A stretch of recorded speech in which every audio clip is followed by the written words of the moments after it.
To start off, what is a Christmas tree collar? A Christmas tree collar is a modern alternative to the more traditional Christmas tree skirt.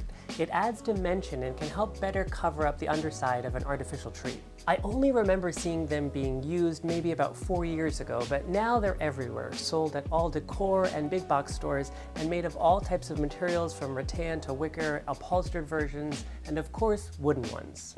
So why am I making one? Well, if you've seen anything on our channel, you probably already know the answer. Erin and I both enjoy making things ourselves. There's a joy and appreciation that comes from making things with your own two hands that just can't be replicated when we buy something that's mass-produced. But does it make sense for you to make one? That's the question we hope to answer here. Christmas tree collars run the gamut as far as pricing, ranging from as low as $25 for foldable ones all the way up to $300 for more high-end looks. The one mine is inspired by is this one from Crate & Barrel that retails for $129, but I'm going to be making mine a little bit wider than the 24-inch diameter on this one. So let's get started and see how we do. I gathered all my supplies from our local big box store, which in our case is the Home Depot up the street. If you're making yours to more closely match Crate & Barrel's Christmas tree collar, I'd advise starting with these 24-inch plywood project panels. They're only $15 and they're easy enough for anyone to handle. Plus, this size of tree collar is going to work perfectly for most trees. I'm looking to make mine 30 inches wide because I'd like to make things difficult, and those extra 6 inches are going to cost me.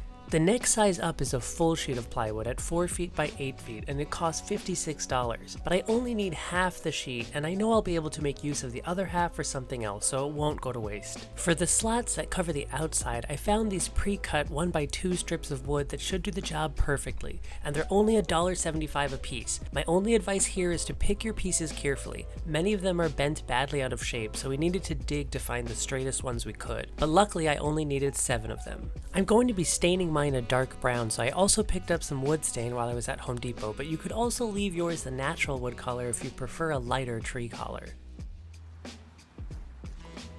If you've been following our channel, you might have seen that we're in the middle of rebuilding our garage workshop, so I'm currently working outside with a limited number of tools, but much of this project could be simplified even further if need be, and I'll try and include alternatives along the way where I feel it could be helpful. I cut down my 4x8 sheet of plywood with the track saw, but Home Depot can easily do this cut for you at the store, and of course if you're working with the smaller 24-inch panel that I advised you try, you can skip this step entirely.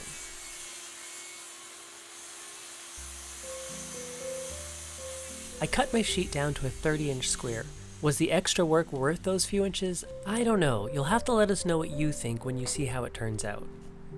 In order to get a circle out of this square, I first needed to find the center, so I marked a diagonal line from corner to corner in each direction.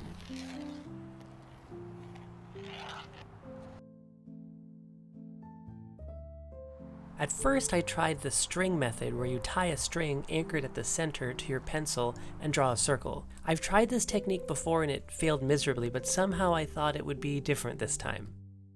I know it's just user error because I've seen enough people do this successfully, but I just found it hard to keep the pencil straight and the string rigid, ending up with a wobbly, less than perfect circle.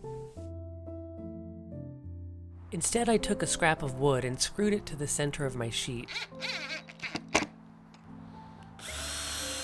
Then I drilled a hole at the bottom large enough to fit my pencil into. Using this to draw my circle ensured there was no room for wobble or wonkiness. With the outside circle drawn, I then drilled a hole 1 inch in from the last hole and used that to draw my inside circle. Now here's where I made a mistake that I'll try my best to explain later, but for now I'd advise drilling the second hole 2 inches above the first hole, so that you end up with a 2-inch bottom ring. Again, more on this later. For now, since I didn't realize my mistake yet, I went ahead and cut it out. I used my jigsaw to cut out the first ring. You'll want to take your time here. It's not always easy to get a clean cut with a jigsaw, but I will be sanding these edges later, which should help clean up any mistakes. To cut out the inside, I started by drilling a hole large enough to fit the jigsaw blade into and started cutting from there.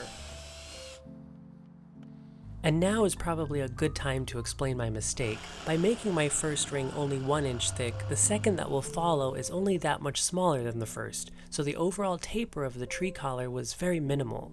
In fact, when I laid it all out, it was hard to even tell it was tapered at all. It looked more like a drum with parallel sides.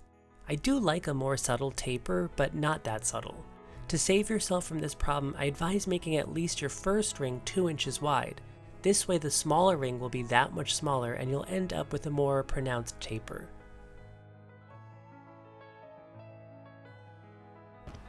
With the large ring made, I went ahead and made the second, following the same steps I took earlier.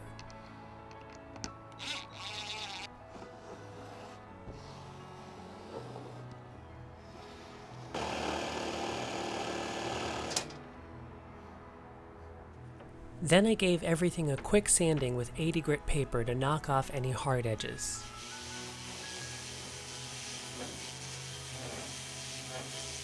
Since I don't have access to my table saw at the moment, I was super happy to find these 1x2s at Home Depot. They're already ripped down to a nice thin size and will only require cross-cutting at the miter saw. I repurposed my circle jig scrap into a stop block for my miter saw so I can more easily batch cut all of my slats. The length of your slats will dictate how tall the tree collar is, and I'm making mine 12 inches. If you don't have access to a miter saw, you can also do this with a circular saw and a speed square, or even hand tools if you're feeling ambitious.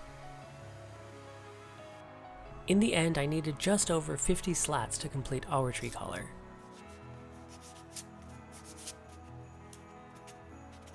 I gave each of the slats a light sanding to knock off any rough cuts and then treated them all with a thin layer of shellac. This will help the stain from soaking into the wood unevenly. This type of lower grade construction wood is pretty soft and tends not to stain well, and can often lead to a blotchy finish. If you're using nicer wood, this is obviously something you don't need to worry about. And there is something called a pre-stain that is specifically designed to treat wood before staining, but I used a thin mist of shellac because it's what I had lying around, and it should still have the same effect. Then it was time to stain. I like these wiping cloths, also from Home Depot, but you can also use any sort of rag to apply the stain. You'll just want to be careful about removing any lint that builds up along the way.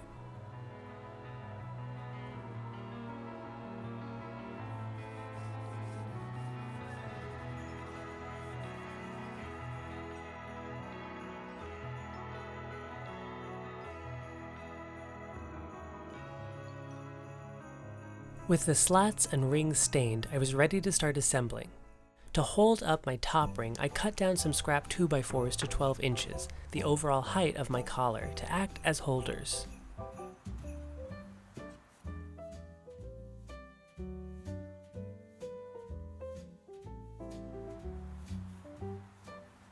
Now, if you followed my advice, your bottom ring is 1 inch wider than mine, and you can just place your top ring on top of the 2x4 holders, making sure the edge of the ring sits flush against the center of each 2x4, and you'll be perfectly centered. Since I didn't realize I made this mistake until later, what I did was cut out a third ring for my leftover circle. This third ring is what I'm using as my top ring, but I was able to use my original top ring as a sort of spacer to help align my new top ring and find the true center. I know this all sounds very confusing, but again, none of this should be an issue for you if you do as I say and not as I do.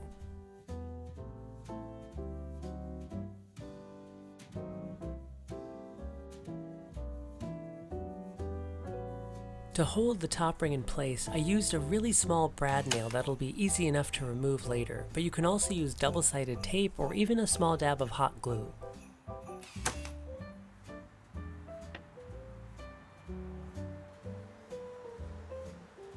As for the slats, I added a small dab of Titebond wood glue and brad nailed just the tops into the top ring. You can also use small screws if you don't have a brad nailer, but either way, make sure the slats are touching, butted right up against each other at the top.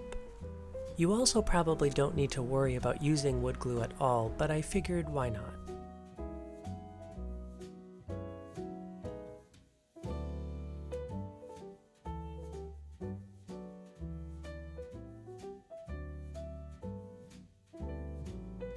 Once all of the slats were secured at the top, I went around and attached the bottoms. I just eyeballed it here, making sure each slat was straight and the gaps towards the bottom looked even enough. There isn't that much space for error here, at least not noticeably, so no need to overthink it.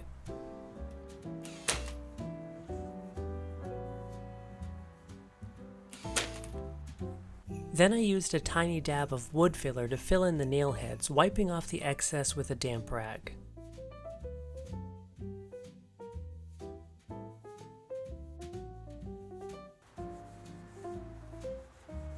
I then added a dab of stain to hide the wood filler.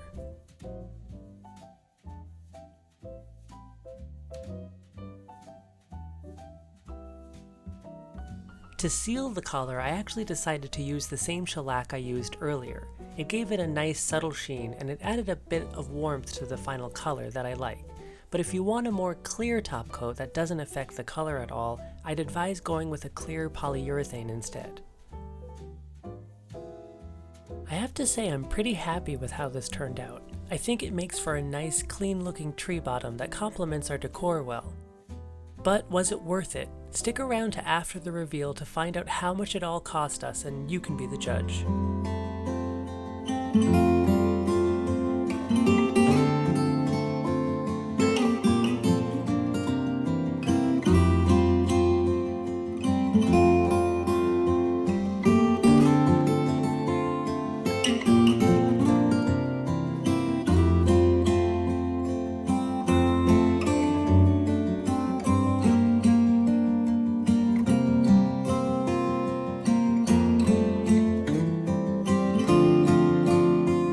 Okay, so what did it cost us? Here's a breakdown. It took half a sheet of plywood, 7 1x2 boards, and wood stain, for a total of $49.17. Of course you have to consider the cost of wood filler and top coat, which I already had, so that could add another $20 or so, which would still put you way ahead of the Crate & Barrel price.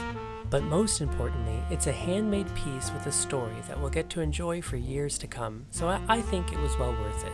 But be sure to let us know what you think, and if you have any questions, ask away in the comments. We'll try our best to get to them quickly.